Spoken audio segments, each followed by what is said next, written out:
Great. Okay. Hello, everyone.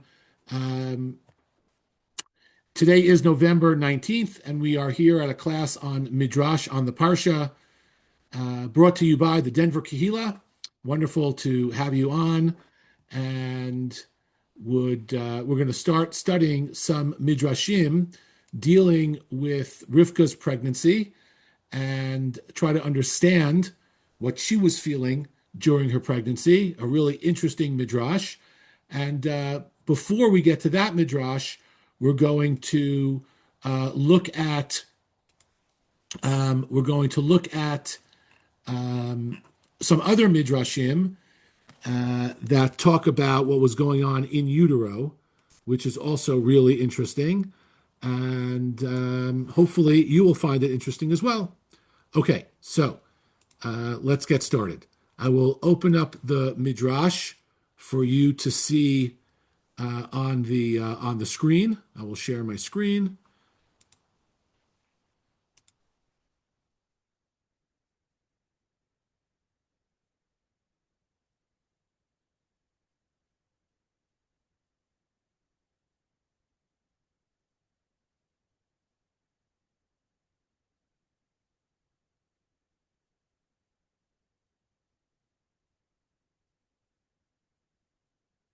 Okay, here we go. Hopefully you can see the screen.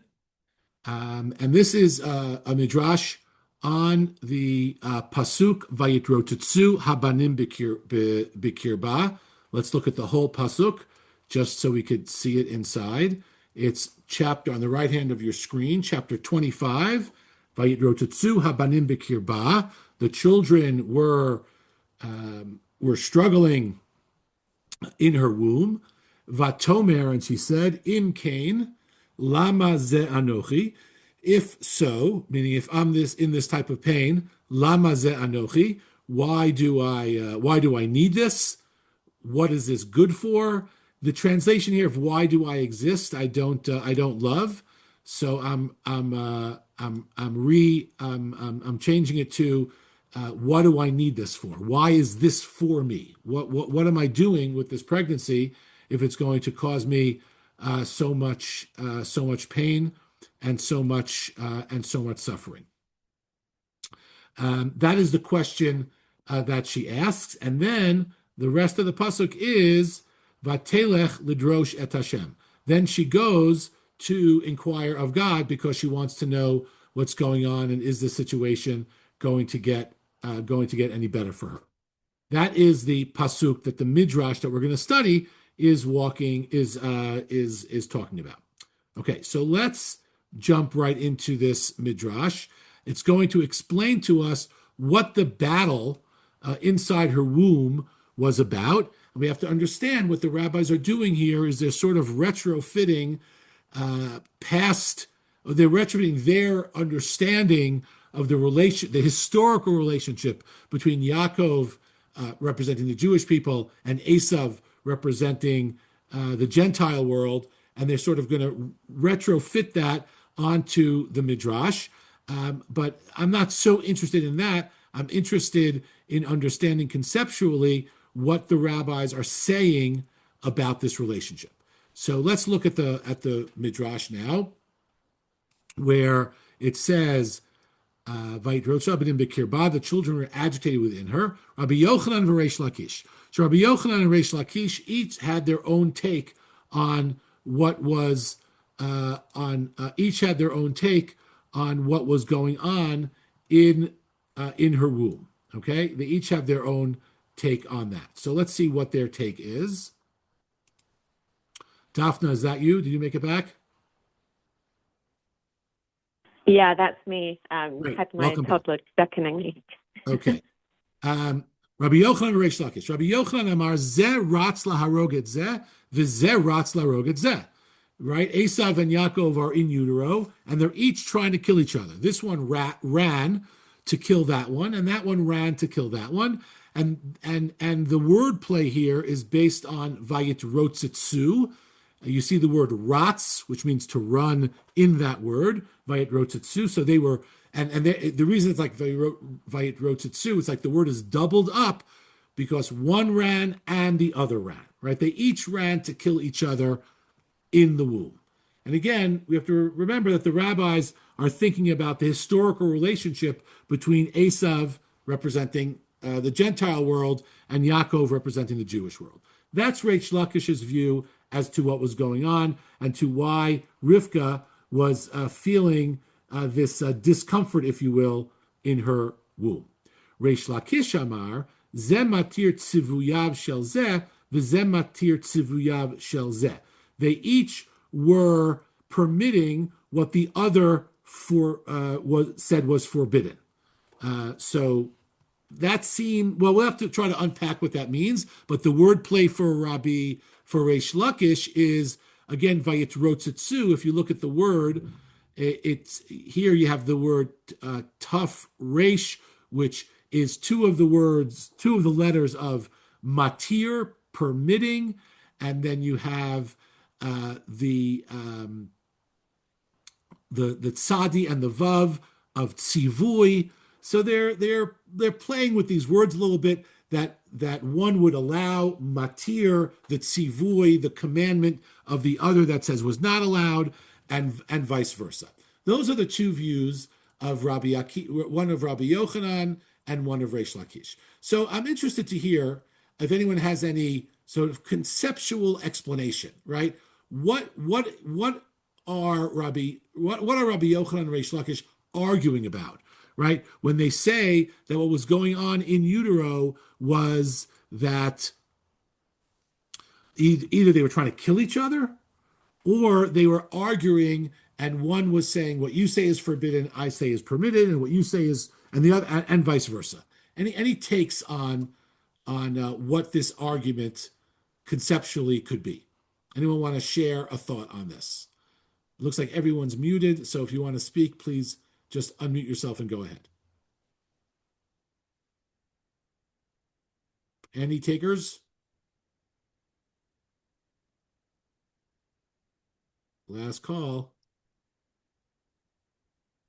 Okay, so I will share my reading of this midrash. So when Rabbi Yochanan says that they were, one was trying to kill and the other was trying to kill, I think what's going on here is, this is the more obvious one, is that this relationship between Yaakov and Esav represents the relationship between the Jewish people and the non-Jewish world, and it's just a fight to the death. There's no ideas that are at stake. There's no ideology that's going on here. This is just like ethnically, I don't think you should survive. I don't think you should be around. That's, I think, what the first view is suggesting, where Rabbi Yochanan says, Zeh ratz laharog et zeh, v'zeh ratz laharog et zeh. Reish Lakish, on the other hand, is saying something different. I think Reish Lakish is saying that what's going on here is that there is a war of ideas between these two people. And what one person thinks is a good idea, the other person thinks is a terrible idea, and vice versa. And they are engaged in this battle, this ideological battle. Now, there are important distinctions between how these two types of disagreements can and would play out over the course of time. For example, if you're talking about the first view, that this is just a battle of ethnicity, right? That one group just does not want the other group to survive, then no matter what you do, you can't change it. You can't change your ethnicity, right? We think about different wars and different examples of genocide or ethnic cleansing that we know. There was no opportunity for anyone on one side to say, okay, I understand, I'll join your side, because it's about genetics, and there's no way to change that. And so it could be that on one level, the Rabbi Yochanan version could end up being awful, right? In the sense that there's no way to avoid this clash, because it's not a clash of ideas, it's a clash of genetics or ethnicity. On the other hand, Reish Lakish is saying, No, this is about ideas. It is about concepts. It is about maybe politics. Uh, and if you are willing to change your view, then we'll stop warring with each other. On the other hand, the danger of that is that sometimes people will be just for the sake of survival, right? They're going to change their ideals. They're going to reverse their ideals. They're going to sort of, let's say, water down what they really believe in as a way of placating the other side, which is also not necessarily a good idea. If people have the right, of course, to change their mind when they've actually been convinced, but if it's for other motives, then maybe that's unhealthy. So this is how I read this midrash. I'm interested now that I shared my read. If anyone has a different way to understand what Rabbi Yochanan and Reish Lakish are disagreeing. So I'll open it up again for any comment if anyone has anything they want to share.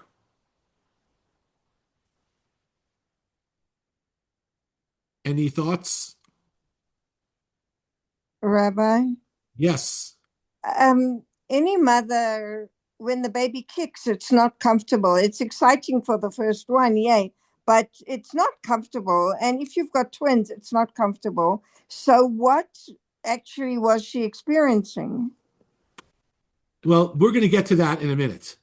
But here, this midrash is, I guess, not really focusing on what she was experiencing, which we're going to get to, but it's using this vayitro tzetsu and the wordplay that they were sort of battling with each other to offer historic understanding of the disagreements and the difficulties between the Jewish people and the rest of the world and the Gentile world. Because you have to remember that Esav is representative of Gentile culture, and often the rabbis use it as a representative of general Gentile hatred of the Jewish people. And what Rabbi Yochanan and Reish Lakish are talking about is, well, what's at the root of that disagreement? What's at the root of that battle? Is it just ethnicity, that Esav doesn't want the Jews to exist? And the way this midrash puts it, the same is true the other way around. Yaakov does not want Esav to exist. Or is it like Reish Lakish saying, no, it's not about the physical existence of the person, it's about the idea. So Esav doesn't want the ideas of Judaism to exist, but if the Jews would simply change their minds, right, then they're more than welcome to stick around, right? What is at the root of the disagreement? And I think this doesn't only apply to understanding the historical disagreements between the Jews and the Gentiles. It could also give insight to other conflicts. Sometimes those conflicts are about genes and therefore genocide and ethnicity, and people just don't want that other people to exist, and no matter what they do, they're not going to they will not change who they are, and therefore we want them gone. Or no, it's about conversion, or about some other way of changing your lifestyle to be more like us, and if you do that, then we'll be very happy to welcome you into our fold as one of us. And so I think that's what the rabbis are doing here, while not necessarily focusing on what Rivka is thinking about. Now, I want to get to what Rivka is thinking about in a moment, but I just want to see one other very brief snippet of this midrash, which I think takes a particular side. Because then, right over here, Rabbi Barachia, b'shem Rabbi Levi, shelo tomar misheyatsa mimei imo nizdaveglo, ela ad shehu b'mei imo zirte mitucha likible. Rabbi Barachia says, so that you will not say that it was after Esav emerged from his mother's womb that he confronted him, but rather while he was still in his mother's womb, his fist was outstretched towards him. And so here, Rabbi Barachia is saying something a little bit more than what we've said already, which is we shouldn't try to explain this Esav hating Yaakov, right? This existed. I think what Rivkah is saying is the fact that we're saying that the Torah says that this existed in utero. That's the rabbis, interpreting that verse, that this existed in utero. I think what they're trying to say is this is not something that developed because anyone did anything, right? In utero, Yaakov could not have done anything, right? So this is something that just exists, right? It's just there, and it's very hard to explain, right? Sometimes it's because the Jews were communists. Sometimes they were capitalists. Sometimes they were religious. Sometimes they were secular. But it doesn't matter. Those are just sort of pretexts. But really what's happening is, Rabbi Rivkah is saying, is don't think that this took place after Esav was born. This started in utero, meaning there's no rational explanation. I think that's what he's trying to say. There's no rational explanation for this. It's sort of inborn, which is very stark, and discomforting statement to hear. But I think that is how Rabbi Brachia is looking at Jewish history, and looking at this pasuk and the previous midrash that they were arguing, whether they were arguing about ethnicity, whether they were arguing about ideas. Trying to explain it is a futile. It's a fool's errand. Yes, Stacey Aviva, please go ahead and unmute yourself, and if you have something to say, yeah. It doesn't seem that this is addressed at all, but I can't help but feel uncomfortable that these two people are coming out of the same womb. So yes, it's from birth, and it's supposed to represent, Gentiles and Jews, but it's like these are twin brothers coming from the same mother. And so this hatred is originating from the same mother, and from Yeah. from the Jewish community. And so it's even like hard for me to say. It's like it's hard to even ask the question, like, can I ask that question? Yeah, I think it's very interesting because a lot of times when we learn these midrashim, we learn that Esav is the aggressor. But in the first two, not Rabbi Bracha, but in Rabbi Yochanan and Reish Lakish, they're after each other.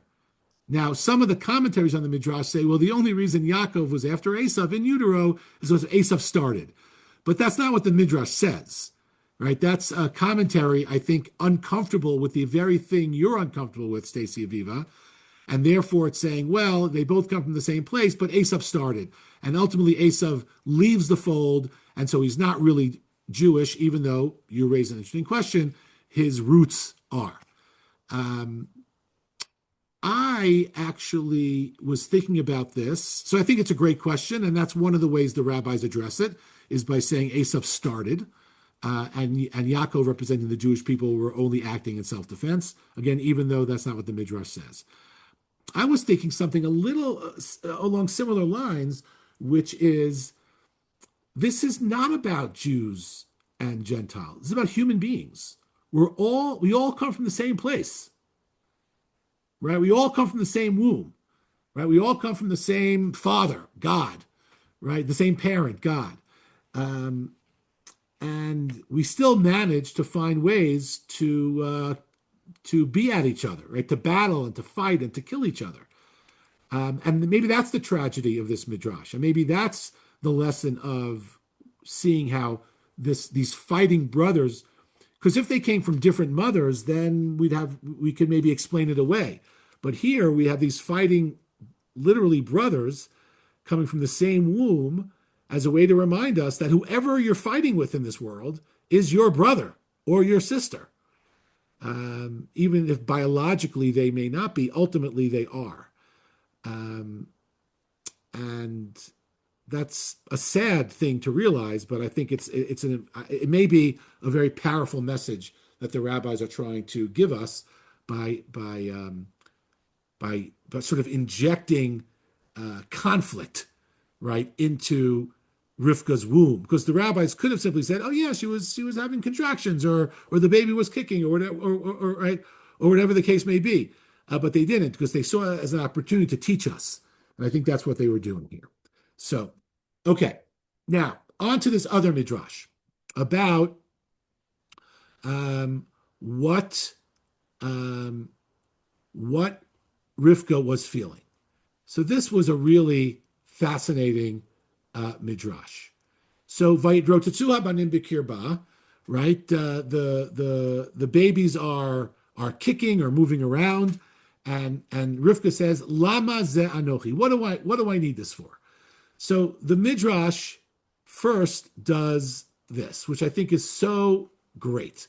The midrash says, Rabbi Yitzchak Amar milamed shaita imenu Rivka michazeret al pitchehen shel nashim v'omeret lahen higia lachem tsar hazebi mechem.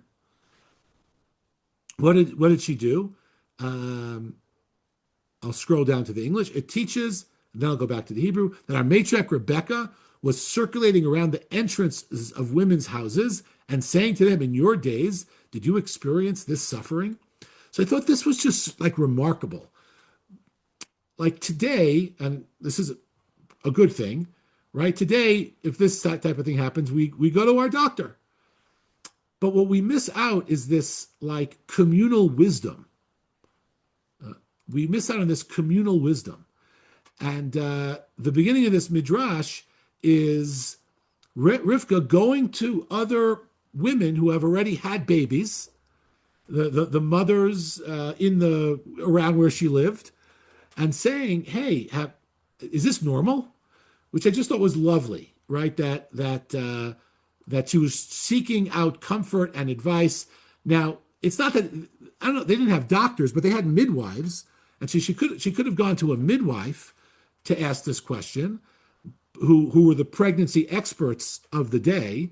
But she doesn't go to the midwife. She goes to just other women who have had babies, and she's asking them, is this normal? So maybe here, she's feeling that she wants to connect as she's about to become a mother, right? She wants to connect communally to other mothers. She feels that there's wisdom in her surrounding community that she can glean from. And maybe after she has the babies, she'll go speak to them about other tips that she needs about motherhood and about raising children. So I think so. I saw this as a little bit of a window also into how Rivka was feeling, that she's going through this experience. It's uncomfortable. It's lonely. She's been waiting for this. Her dream comes true, and it's not all it's cracked up to be. She's unsure. She's scared, and so she reaches out to her fellow community members who have had babies before to get information, and my read also to find a community of people who are now who she's going to be like them, to not go through the experience of pregnancy and childbirth alone, and perhaps also beyond in terms of raising children. That's one sort of insight I think you can glean from Rivka, from the Midrash telling us that Rivka went to the other women. But there's more. And this to me was the real shocking part. So she goes to the various women, as it says here. Rabbi Yitzchak Amar melamed sheta imenu Rivka mechazeret al pitcheim shel nashim v'omeret lani gia lachem tsar hazeh bimechem. Have you ever had this type of pain? And she says, and im kach, listen to this, if so, who im kachu tsaro shel banim, if this is the way one feels when they're pregnant, v'halavai lo ibarti, I would rather have not been pregnant.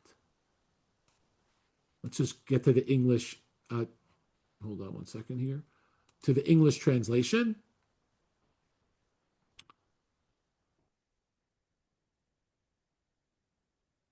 I lost it here. Okay, here it is.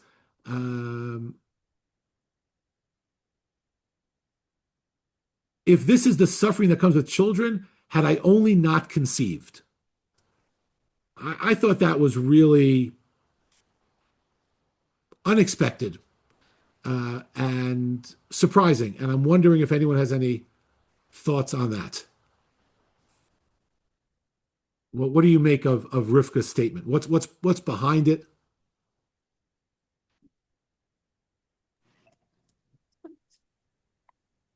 I think as a mother, we, or preparing to be a mother, everything is all about just the the beauty of it, the bringing a life into the world, the cuteness. Um, but as we all know, being a mother is a long term and a lifetime journey. And I've often heard it say that you never stop going through some type of labor Ah, because your children keep becoming. They have to go through their own things in life, and you very nice. still feel that. And no one wants one of their children to become the nemesis in the family story. Um, Very nice. yeah. And by the way, that explanation really fits in well to the language of the Midrash. Let's go back and look at the language of the Midrash. When I translated, I did not give it a great translation because she doesn't say if this is the pain of childbirth. Right here, im kach hu tsaro shel banim. If this is the pain of children, which could be understood like you're saying, Stacey Aviva, the ongoing labor of raising children, even though she has not begun to raise them yet because they haven't been born yet. But the rabbis could be like foreshadowing what we know is already going to happen and what you just said. So that's really quite powerful to the point where she says, maybe I didn't want this, right? And to me, that was also a very powerful moment, um, like a midrash saying that. Do I, this is me reading into it. Am I going to continue with this pregnancy? Do I want to continue with this pregnancy? Um, that may not be what the rabbis had in mind, but came to me like right away as an option for her. Like, this is too much for me. Um, and the midrash actually goes on, and let's look at a few more sentences of the midrash. Rav Huna Amar, Im kach ani atid lahamid shneim asar shvatim, halavai lo ibarti minyan zeh. This is even, I think, more shocking. Rav Huna says that if this is how I am destined to produce 12 tribes, would I only not conceive the numerical value of zeh? So let's just unpack this for a minute. We go back to the verse. Go back to the Hebrew verse. You see this word here, zeh? Why do I need this thing? But zeh, what's the numerical value of zeh?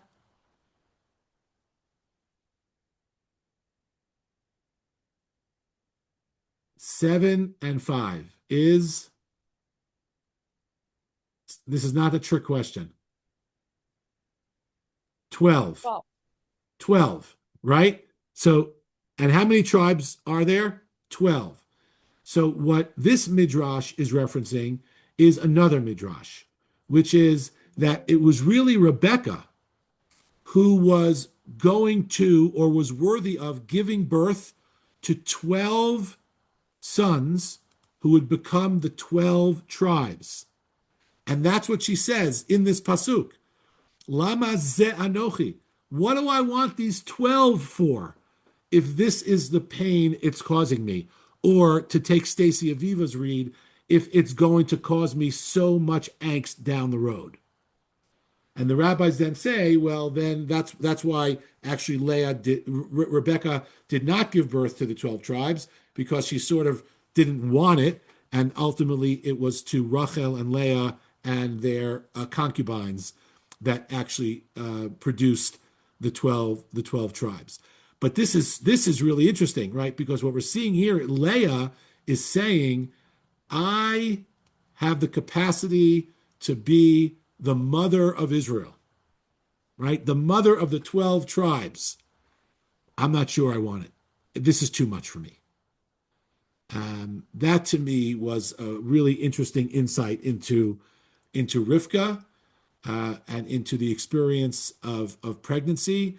That even though I was speaking to Gabi about this earlier, this midrash earlier, and her take was that, you know, being the mother of the 12 tribes is a supremely spiritual thing. It's a great merit.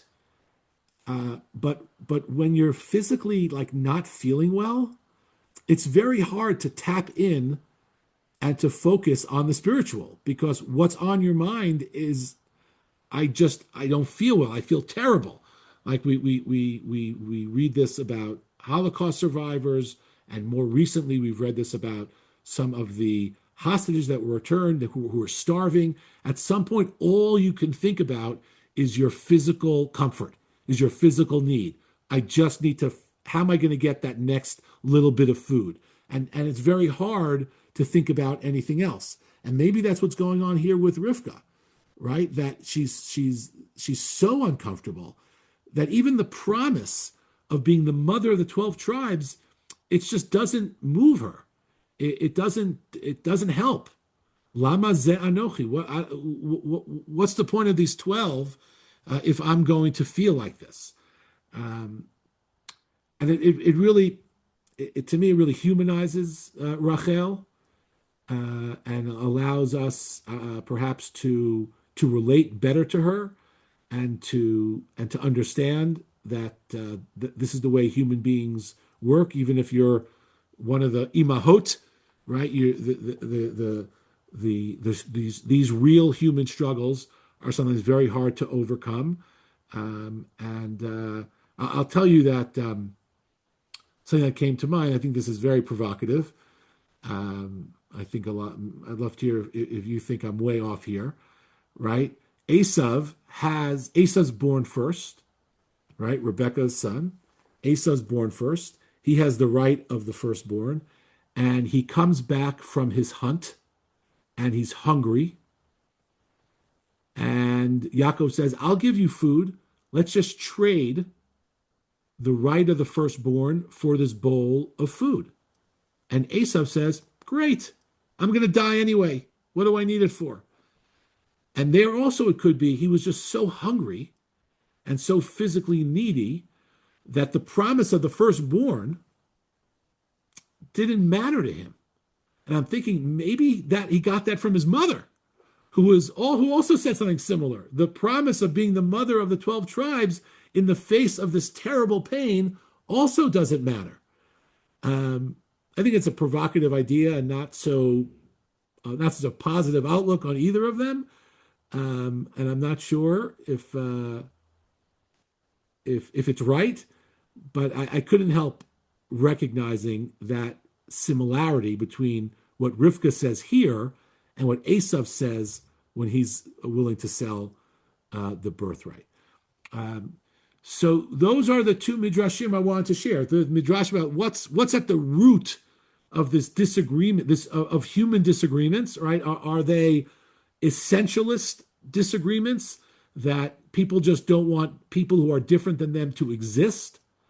Or are they conceptual disagreements? And if you change your mind and change your lifestyle or change your religion or change your party, I'm very happy to have you around.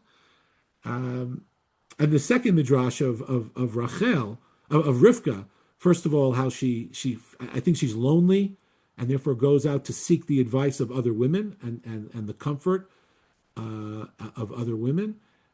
And the other midrash, where the end of that same midrash, where she simply says, "It doesn't really matter to me what awesomeness is in store spiritually. I just can't do it. It's too much pain." So those are the midrashim I wanted to share, and I thank you for joining. If anyone has anything they'd like to comment on or say before we say goodnight, I'd love to hear from you. Everyone's been very, very quiet. Happy to hear more thoughts or comments before we close out for the night.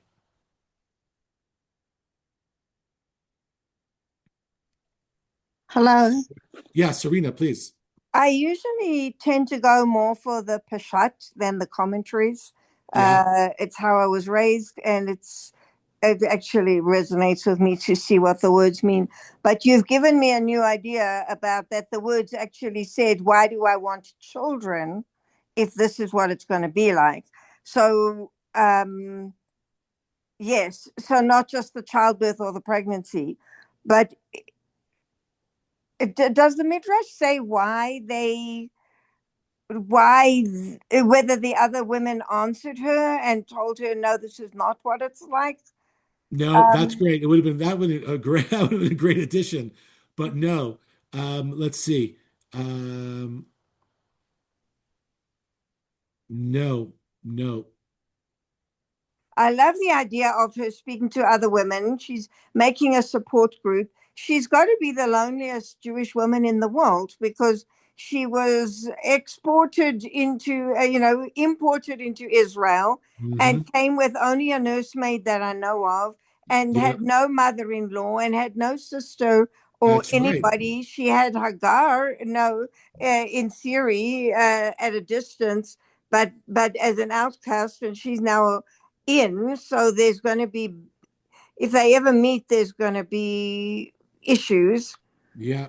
So, That's a good point about her being imported without any family adds to the a layer of her loneliness. Yeah, that's a great point.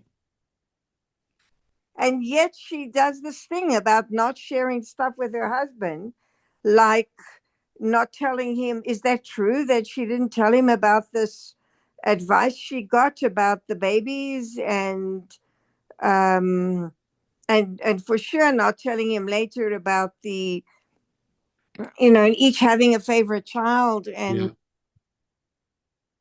There's a beautiful commentary by Naftali Tzvi Yehuda Berlin, who basically says, based on a careful reading of the text, that Yitzhak and Rivka had a very well dysfunctional like relationship. They didn't really talk to each other, and they didn't really communicate well and share with each other, which led to all these sorts of problems. And that's a really interesting point here that it's understandable that Rivka would go to speak to other women to find out why she's feeling so lousy, but there's nothing here about speaking to her husband about it either. Now that could just be, men don't know about these things, which I understand, but yeah, along the lines of what you're saying, I see that as well. Yeah, but then later Dina goes out to speak to the other girls of the land, right, and she gets criticized in the commentaries for it. And like, come on, she's a girl with 12 brothers. right. Or maybe she Yeah, didn't have 12 by then, but maybe she did. Like, very good, very good. what's Yep. she gonna do? Like, look at it from a real point of view. Yeah, that's a good point. That's your own midrash, Serena. You're not as married to the pshat as you think you are. I like Well, well, is this not in the commentaries? Is there not even one commentary about she's a girl with many brothers and needs a girlfriend? Well, I'm saying even if there are, right, that's not what we don't know what her motive is. Once we start putting motives in, then we're doing our own commentary, our own midrash, which is what we do, which is what we should do, which is exactly what we should do, because we should try to read Torah and understand Torah in a way that's meaningful to us and makes sense to us in our context. So absolutely. So I Yeah. come from the world of genetic counseling, and we like to think of Rivka as the first case in history of prenatal diagnosis. Right. That well, it is the first case we have in the Torah, that's for sure. Yeah. Yeah, Okay. that's great. Okay, any other comments or Thank you. That was questions? fun. Thank you, thank you. There's nothing like midrash. It just lends itself to so many amazing possibilities. Hopefully, we'll continue doing this. Stacy, you get the last word. Oh, no, I was just going to say thank you. This was it was a joy when I saw the email come through um, today. I'm like, oh my gosh, this is an amazing opportunity. So I'm just thankful to Yeah, I wanted to say thank you too. Thank you. Those are all great last Sorry, words. because I'm on the And phone. I will have the last Yep. word and just say you're Thank you welcome. very much. Shelley, I don't know if I know who you are. Can you introduce yourself? You have to unmute if you're so inclined. Are you there, Shelley? I'm going to stop recording.